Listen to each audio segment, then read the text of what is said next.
Moby Dick Chapter 64. Stubb's Supper. Stubb's whale had been killed some distance from the ship. It was a calm. So, forming a tandem of 3 boats, we commenced the slow business of towing the trophy to the Pequod. And now, as we 18 men with our 36 arms, and 180 thumbs and fingers, slowly toiled hour after hour upon that inert, sluggish corpse in the sea, and it seemed hardly to budge at all except at long intervals. Good evidence was hereby furnished of the enormousness of the mass we moved. For, upon the great canal of Hang-Ho, or whatever they call it, in China, 4 or 5 laborers on the footpath will draw a bulky freighted junk at the rate of a mile an hour.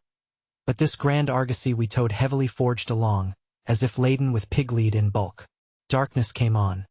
But 3 lights up and down in the Pequod's main rigging dimly guided our way, till drawing nearer we saw Ahab dropping one of several more lanterns over the bulwarks.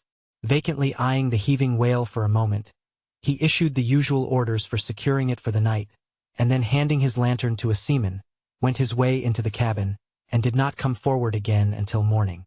Though, in overseeing the pursuit of this whale, Captain Ahab had evinced his customary activity, to call it so.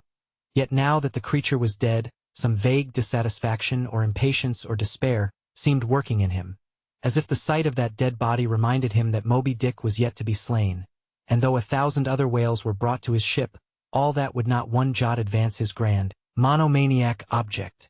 Very soon you would have thought from the sound on the Pequod's decks, that all hands were preparing to cast anchor in the deep. For heavy chains are being dragged along the deck, and thrust rattling out of the portholes.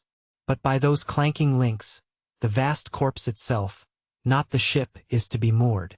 Tied by the head to the stern, and by the tail to the bows, the whale now lies with its black hull close to the vessels and seen through the darkness of the night, which obscured the spars and rigging aloft.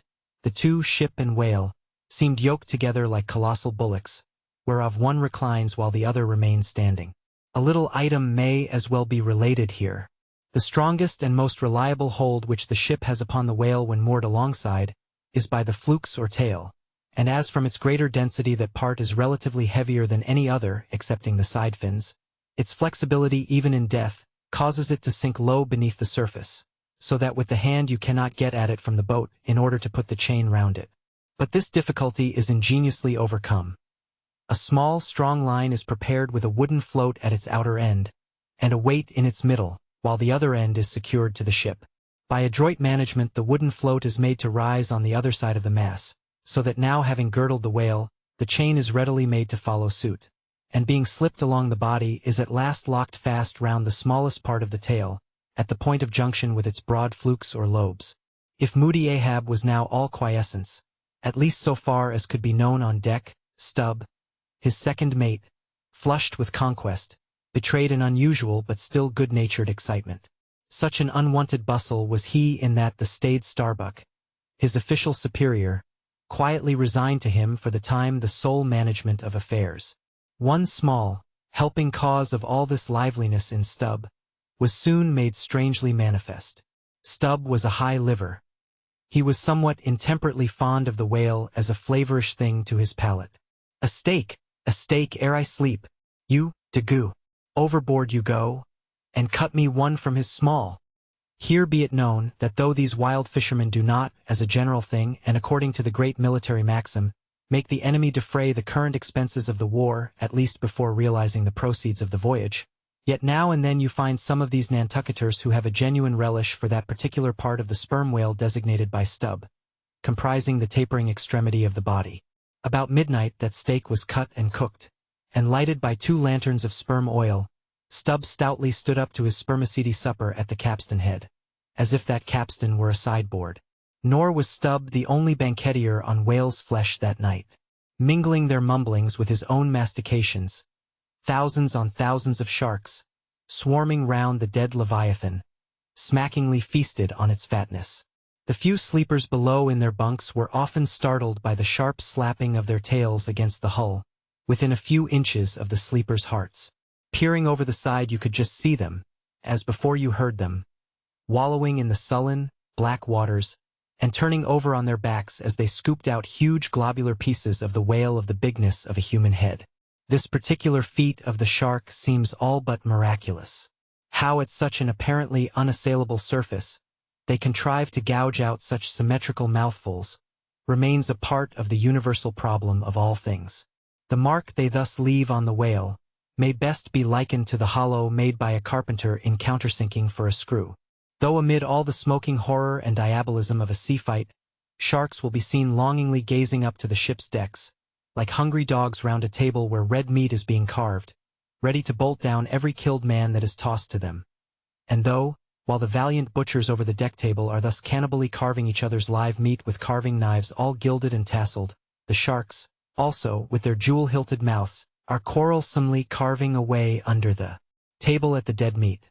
And though, were you to turn the whole affair upside down, it would still be pretty much the same thing, that is to say, a shocking sharkish business enough for all parties. And though sharks also are the invariable outriders of all slave ships crossing the Atlantic, systematically trotting alongside, to be handy in case a parcel is to be carried anywhere, or a dead slave to be decently buried, and though one or two other like instances might be set down, touching the set terms, places, and occasions, when sharks do most socially congregate, and most hilariously feast. Yet is there no conceivable time or occasion when you will find them in such countless numbers, and in gayer or more jovial spirits, than around a dead sperm whale, moored by night to a whale ship at sea. If you have never seen that sight, then suspend your decision about the propriety of devil worship, and the expediency of conciliating the devil. But, as yet, Stubb heeded not the mumblings of the banquet that was going on so nigh him, no more than the sharks heeded the smacking of his own Epicurean lips. "Cook! Cook! Where's that old fleece?" he cried at length, widening his legs still further, as if to form a more secure base for his supper, and at the same time darting his fork into the dish, as if stabbing with his lance. "Cook! You cook! Sail this way, cook!" The old black, not in any very high glee at having been previously roused from his warm hammock at a most unseasonable hour, came shambling along from his galley, for, like many old blacks, there was something the matter with his knee-pans, which he did not keep well scoured like his other pans. This old fleece, as they called him, came shuffling and limping along, assisting his step with his tongs, which, after a clumsy fashion, were made of straightened iron hoops.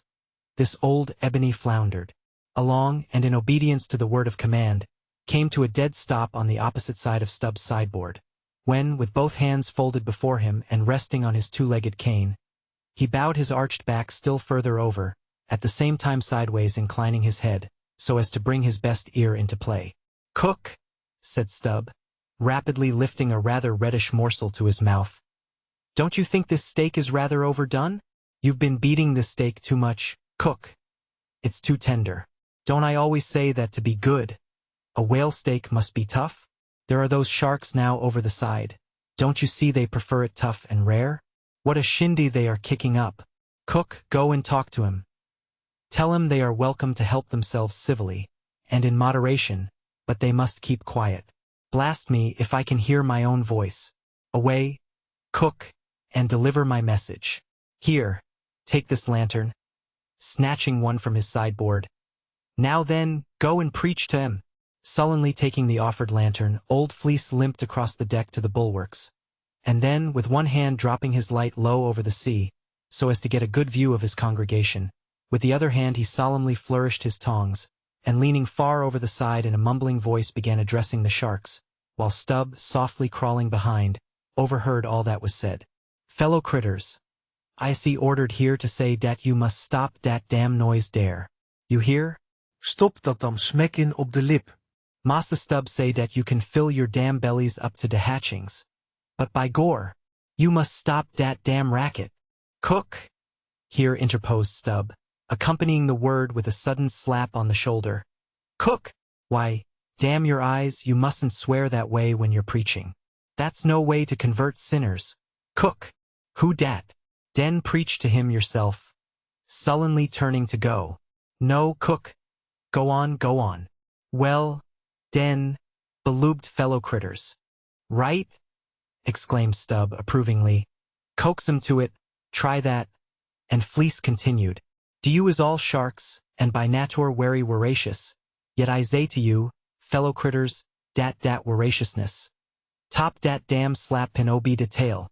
How you tink to hear, S'pose you keep up such a damn slap-pin and bid in dare. Cook, cried Stubb, collaring him. I won't have that swearing. Talk to em gentlemanly. Once more the sermon proceeded. Your voraciousness, fellow critters, I don't blame ye so much for. Dat is natur and can't be helped. But to govern dat wicked natur, dat is de pint. You is sharks, sartin.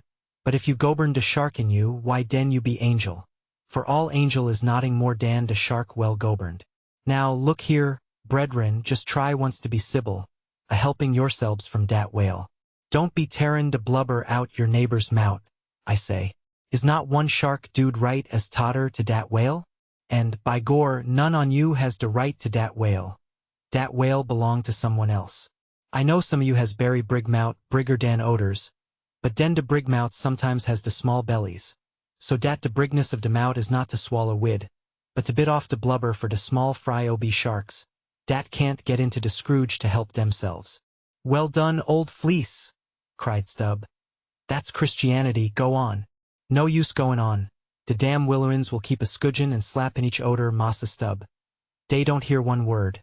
No use a preachin' to such damn juttins as you call 'em, till dare bellies is full and dare bellies is bottomless. And when dey do get 'em full, dey won't hear you den. For den dey sink into sea, go fast to sleep on de coral and can't hear nodding at all no more for eber and eber. Upon my soul, I am about of the same opinion. So give the benediction, Fleece, and I'll away to my supper.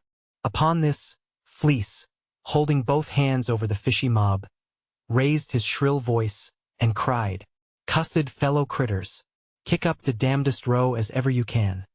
Fill your damn bellies till day bust and den die.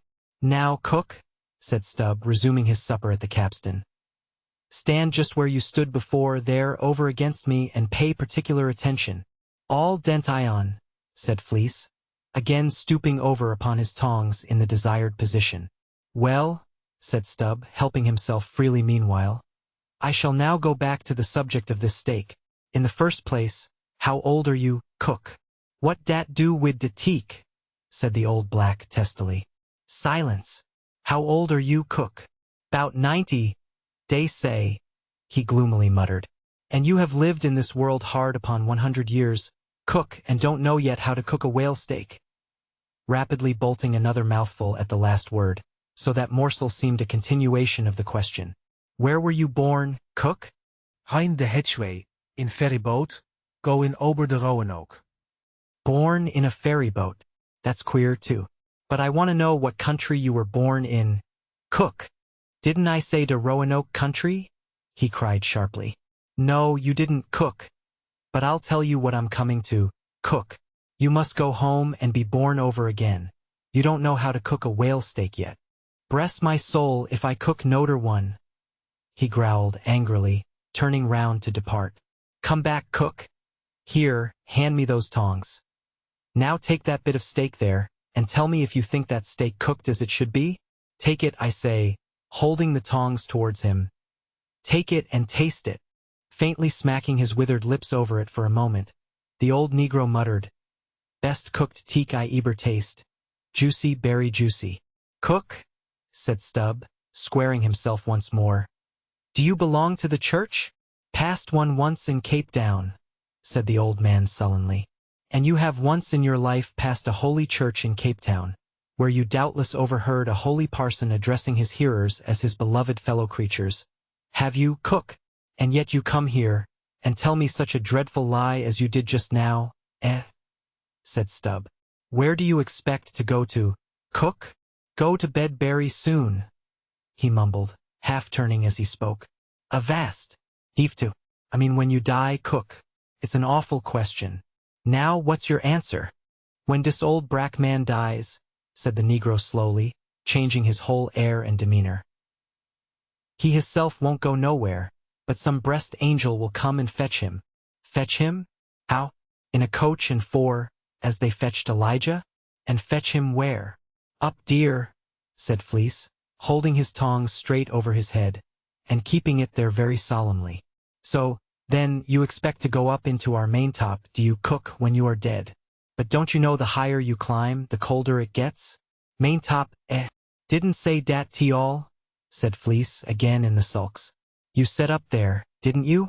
And now look yourself and see where your tongs are pointing. But perhaps you expect to get into heaven by crawling through the lubber's hole, Cook. But no, Cook, you don't get there except you go the regular way round by the rigging. It's a ticklish business, but must be done, or else it's no go. But none of us are in heaven yet. Drop your tongs, Cook, and hear my orders. Do ye hear? Hold your hat in one hand, and clap t'other atop of your heart. When I'm giving my orders, Cook. What? That your heart, there? That's your gizzard. Aloft. Aloft. That's it, now you have it. Hold it there now and pay attention. All dention, said the old black, with both hands placed as desired, vainly wriggling his grizzled head, as if to get both ears in front at one and the same time. Well then, Cook, you see this whale steak of yours was so very bad, that I have put it out of sight as soon as possible. You see that, don't you? Well, for the future, when you cook another whale steak for my private table here, the capstan, I'll tell you what to do so as not to spoil it by overdoing. Hold the steak in one hand, and show a live coal to it with the other. That done, dish it. D'ye hear? And now tomorrow, Cook, when we are cutting in the fish, be sure you stand by to get the tips of his fins. Have them put in pickle. As for the ends of the flukes, have them soused, Cook. There, now ye may go. But Fleece had hardly got 3 paces off when he was recalled. Cook, give me cutlets for supper tomorrow night in the midwatch. D'ye hear? Away you sail then. Hullo! Stop! Make a bow before you go. A vast heaving again. Whale balls for breakfast. Don't forget. Wish by gore. Whale eat him. 'Stead of him eat whale. I'm brest if he ain't more of shark dan massa shark hisself, muttered the old man, limping away, with which sage ejaculation he went to his hammock.